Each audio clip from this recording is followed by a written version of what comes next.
선선하게 불어오는 가을의 인사가 도심의 풍경을 일깨웁니다. 이내 수줍게 반짝이는 아침의 햇살이 내려앉으면 평범한 일상에도 활기가 피어납니다. 야, 하늘이 그냥 파란 게 전형적인 가을 날씨네. 청명하게 물든 하늘을 벗삼아 오늘의 주인공을 만나볼까요? 저기서 작업하고 계시네. 예. 작가님 안녕하세요.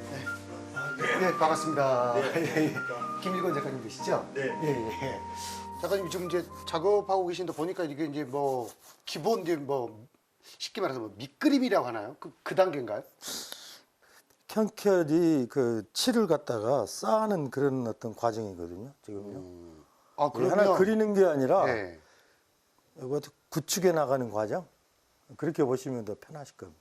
구축해 나가는 과정이면 계속 이렇게 하면서 예. 칠을 구축해 나가는 겁니다. 그러면 이렇게 해서 이제 작품이 완성이 되는 거예요? 아니죠. 네.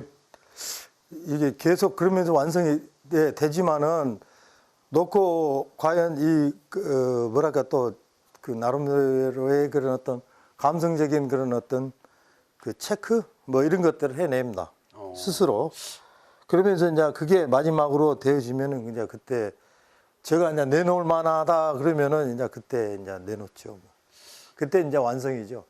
작업이 끝나는 날. 쉽게 이해는 잘 안 되거든요. 지금 대부분의 사람들이 눈하고 이 머리 쉽게 시지각만 가지고 그림을 보려는 습관이 있거든요. 보이는 대로만 보려고 하는. 예. 근데 이제 그것을 기반으로 해서 그 다음 이제 시지각을 넘어서는 그 이상의 정신 세계까지도 어떤 감성을 타치할 수 있는 그런 깊이 이런 것들까지도 이렇게 볼 수 있는 것을 이제 스스로 이제 작가관에 의해서 이제 자꾸 점검하게 되는 거죠. 근데 이게 이제 완성된 작품인데 네. 보이는 대로만 보지 말고 네. 그 작가가 의도하는 네. 이 뒤에 뭔가 숨어 있는 예. 그걸 생각하고 감상을 해라. 예. 그렇게 좀 한마디로 요약이 좀. 그렇게 보십시오. 예. 손천만의 소재로 활발한 작품 활동을 펼치고 있는 김일권 작가는 대상을 간결하게 표현하는 것이 특징인데요.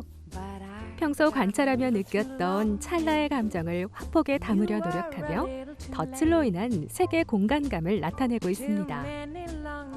이런 색채의 간극은 섬세한 감정의 발현이자 절제가 주는 신미성을 만들어내는데요. 이렇듯 김일권 작가는 선의 회화를 통해 오롯한 내면의 창조적 교감을 그리고 있습니다. 저는 이 그림이 전부 보면은 네. 이 시간과 공간, 계절 이런 것들을 주로 많이 표현했습니다. 그때마다 다 느낌이 다 다르거든요. 사람들 다 보면은 여름철에 느끼는 그 공간에 있어서의 자기 해석과 겨울철에 보는 그런 어떤 그 공간에 대한 자기의 깊이에 있어서의 해석 이런 것들이 다 각기 다 다릅니다. 그래서 그 같을 수가 없는 그 순간의 느낌 그런 것과 재료와의 만남을 통해서 색상이 변화가 돼요. 또 그것도 보면은 또 참 신비롭더라고요. 그래서 그러한 그 색상에 있어서의 그런 어떤 변화를, 그런 어떤 가변적 변화를 갖다가 좀 뭐랄까 새로운 느낌이 나게 이렇게 자꾸 그 실험해 봄으로써 그 세계에 있어서의 무한한 가능성 이런 것들을 좀 저는 이게 도전해 본다 할까? 또 차단해 본다 할까? 뭐 이런 개념으로 자꾸 풀어가고 있습니다. 김일권 작가는 같은 대상에서 느끼는 해석의 다양성에 주목했는데요. 개개인이 접하는 감정이 모두 다르듯 작품에 사용하는 색채도 순간의 감정에 따라 달리 표현했습니다. 이런 실험적인 태도는 작가적 고유성을 보다 견고하게 만들었는데요. 김일권 작가에게 있어 화폭에 색을 입히는 과정은 완성도 높은 작품을 그리며 자신의 세계를 짓는 도전의 연속입니다. 작가님 작품을 딱 보니까 네. 그 다 하늘과 땅 이 네. 경계가 지평선이 딱 돼 있잖아요. 네. 근데 특별한 뭐 의미가 있는 건가요?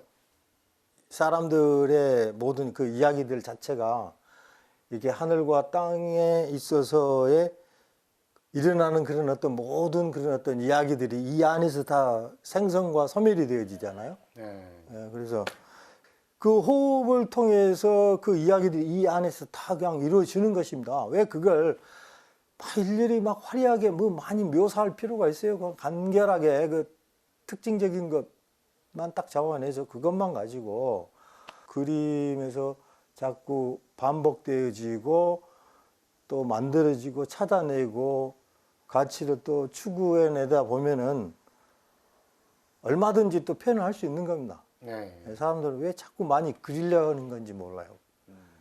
나는 안 그리려고 그럽니다. 안 그리려고.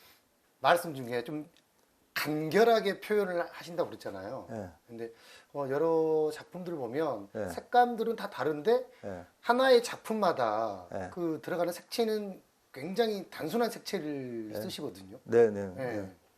단순한 듯 하지만은 또 다른 또 의미가 있고 또 그 단순한 형태와 색채 그 뒤에는 또 많은 그 색이 보여지는 색이 또 다른 색들과의 어떤 교합을 통해서 또 그 생성되어지는 또 색깔들이 있습니다. 여기 보면은. 예. 예, 그래서 한 가지 색이 아니라 수백 가지의 색깔들이 여기에 존재하고 있는 겁니다. 근데 그것이 저는 이제 하나로 보이게끔 뭐랄까 간결화 많이 시켰죠.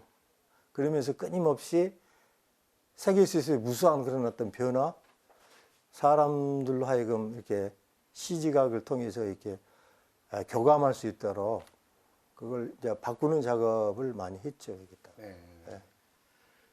네, 작가님은 일명 네. 그 순천만 작가님으로 더 많이 알려지셨잖아요. 네. 예. 순천만을 그리게 되신 계기가 있었을 것 같은데. 예.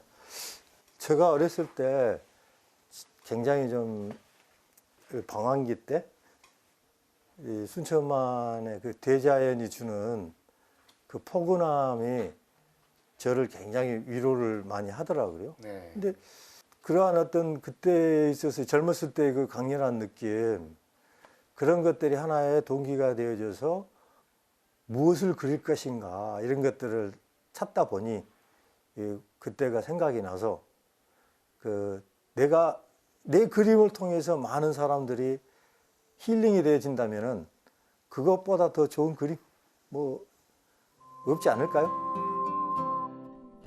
고민 많았던 청춘 시절.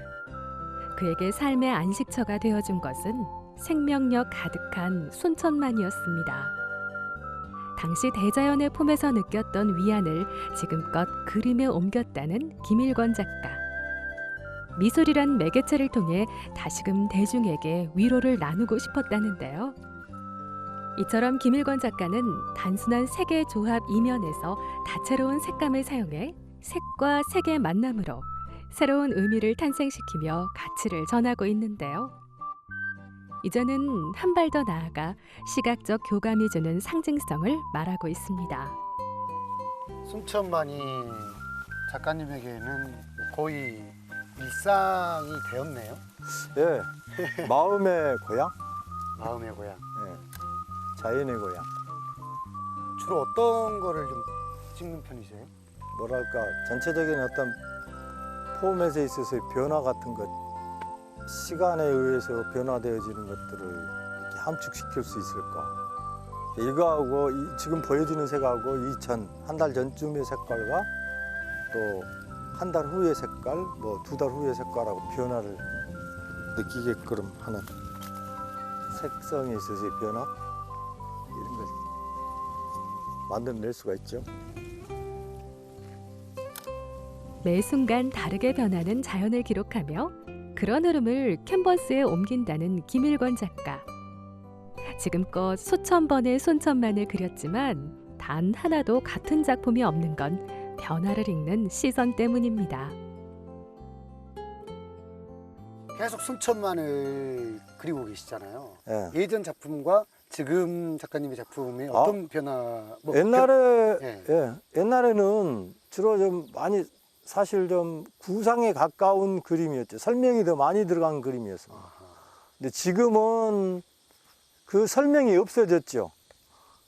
설명이 많이 없고도 간결하게 표현된 것 가운데 그 많은 설명의 내용들이 포함되어 줄 수 있다는 것. 그런 표현 방식이 좀 바뀐 거죠. 앞으로 더 변화될 겁니다. 이거는 더 간결화되면서 더 의미는 함축적으로 이렇게 변화되어질 것입니다. 그게 이제 제가 하고 있는 또 미디어 아트 작품이거든요. 네. 전자 매체를 통해서 전자 매체가 가지고 있는 그런 어떤 그 빛의 이미지, 빛을 가지고 순천만을 또 이렇게 표현하는 작업도 많이 해봤고요. 뭔가 또 새로운 순천만의 어떤 그 이미지 이런 것들을 더 만들어내려 하는 작업이 저는 끊임없이 있어 왔습니다. 그래서 다 새로운 걸 또 찾아서 공부도 하는 것이고요. 네. 예. 그러니까 앞으로는 뭐 간결함과 함축적인 의미가 예. 미래의 작가님의 작품에는 또 다시 어떻게 바뀔지는 예, 모르겠네요. 예. 근데 미디어 아트 이야기를 하셨거든요. 네, 네. 어떤 방향의 지금 미디어 아트를 하고 계시는지 좀 궁금하거든요. 그 백남준 선생님 자주 옆에 있다가 보니까 그 미디어 아트 하시는 걸 보고 참 그때 저에게는 굉장히 충격이었어요. 아, 이것이 도대체 뭘 하는 것인지 다른 시각에 이렇게 차이가 있을 수 있는 거구나. 그러면서 서로 교감할 수 있는 거구나.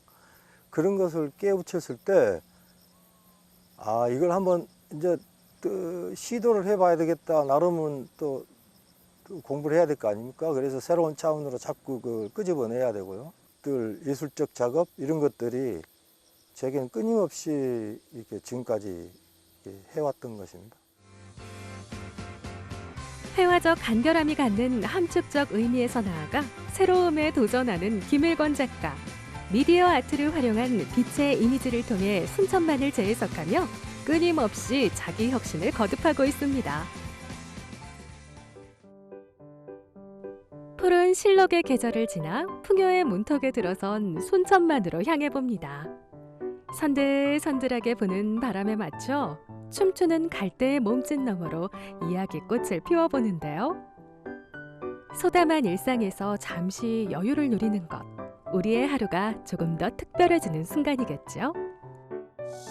순천만 작가로 뭐 우리 지역에서는 많이 알려졌지 않습니까? 네. 근데 이제 지역에서 활동하다 보면 네. 뭐 문화예술, 뭐 미술 전반적으로 이런 좀 부분은 좀 아쉽더라. 그런 것도 있을 것 같거든요. 일단은 좋은 전시 공간, 네. 그리고 문화에 대한 인식, 가치 인식에 대한 그런 어떤 변화와 확산을 위한 교육적 프로그램 이런 것들이 좀 많아져야 돼요. 그래야지 이게 텃밭을 일궈나는 거거든요. 이게 사람의 생각을 바꿔주는 것이 이게 문화인데 자그마한 그런 어떤 변화의 그런 각기 가지고 있는 그 에너지들이 모여서 좀 더 지역이 발전할 수 있고 크게는 나라가 발전할 수 있고 그러면서 이게 좀 더 안정적인 선진국에 진입할 수 있지 않을까요? 그런 생각 많이 들대요.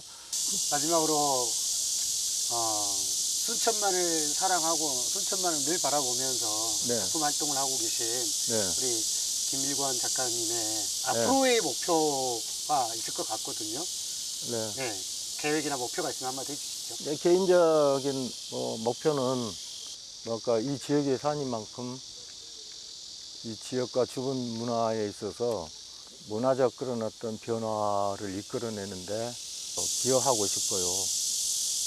그리고 이 지역사회가 좀 더 새로운 문화를 좀 더 자연스럽게 또 스스로가 또 변화시킬 수 있는 튼튼한 그런 어떤 문화 선진 국민이 되어지는데 제가 뭐 적은 힘이나마 뭐 이렇게 힘 보태고자 하는 그런 어떤 목표 그런 것밖에는 없습니다. 제 인생의 책이 완성된 게 아니라 끊임없이 덧칠을 계속 해야 된다는 걸 네. 오늘 인터뷰하면서 많은 걸 좀 느꼈습니다. 아이고 감사합니다. 고맙습니다. 예, 감사합니다. 수고하셨습니다, 작가님. 네. 예. 찰나의 가치를 포착하며 화포기에 내면의 이야기를 그려내는 사람. 내일의 혁신을 꿈꾸며 김일권 작가가 그려나갈 변화의 울림을 기대합니다. 여기 순천만의 디자인을 힐링 아트로 바꾸는 사람 김일권이 있수다.